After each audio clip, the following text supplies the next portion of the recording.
अब सोचिए जरा, 28 फरवरी से युद्ध चला, उसके पहले से जो स्थितियां थी और जिसको हम बार बार कहते हैं कि रशिया यूक्रेन का युद्ध चल रहा है, भारत बीच में ऑपरेशन सिंदूर में पड़ा, फिलिस्तीन और इजराइल का युद्ध चला, ये सब कुछ होते हुए इसके बीच में भारत में जो स्थितियां थी उसको कहीं से भी किसी को पता नहीं चला कि किसी तरह का कोई संकट।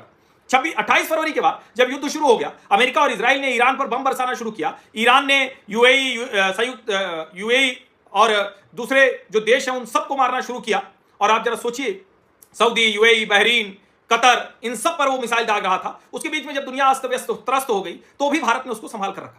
बीच में 3 से 4 दिन के लिए हमें दिखा होगा कि एलपीजी के लिए सिलेंडर की लाइन लगी। कुछ कुछ शहरों में जो अफवाह उड़ती है, उस अफवाह की वजह से घंटे, 2 घंटे, 1 दिन, 2 दिन, 24 घंटे, 48 घंटे तक पेट्रोल पंप पर भी लाइन लगी। लेकिन क्या देश के किसी हिस्से में एलपीजी या पेट्रोल डीजल का उतना बड़ा संकट हुआ जितना बड़ा संकट होना चाहिए था?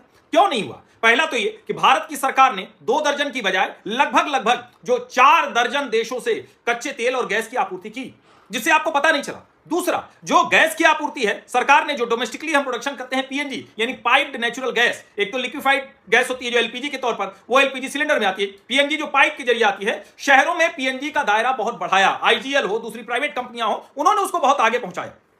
इसकी वजह से जो 12 करोड़ सिलेंडर एलपीजी जो 2013-14 तक था, वो 2025-26 में 34 करोड़ हो गया। उस 34 करोड़ के बाद 1 करोड़ 70 लाख के आसपास पीएनजी कनेक्शन देश में हुए।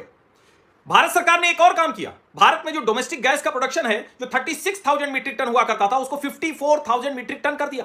भारत सरकार ने इसको बड़े सलीके से और बहुत एक तरह से कहें कि पूरा अभियान चलाकर इसको किया। आज भारत सरकार जो नए क्षेत्र हैं, आर्टिफिशियल इंटेलिजेंस, स्टार्टअप, सेमीकंडक्टर, उस क्षेत्र में अपने आप को आगे बढ़ा रही। और नरेंद्र मोदी जहां भी जा रहे हैं उन समझौतों को जरा देखिए, भारत की कंपनियां वो लगातार वो काम कर रही हैं।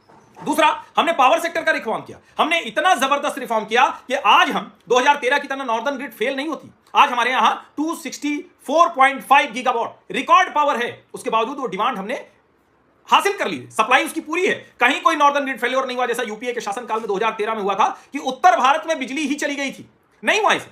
तो आप जरा समझिए कि कैसे हम उस समस्या से बाहर हैं। हमने इलेक्ट्रिक व्हीकल का शेयर बढ़ाया, हम लगातार जो गाड़ियों की बिक्री हो रही है उसमें हाइब्रिड और इलेक्ट्रिक व्हीकल उसको आगे बढ़ाया। अभी जो दिल्ली सरकार की पॉलिसी है कि 2030 के बाद, 28 या 30 के बाद दिल्ली में कोई भी इलेक्ट्रिक के अलावा कोई ऑटो टैक्सी नहीं चलेगी।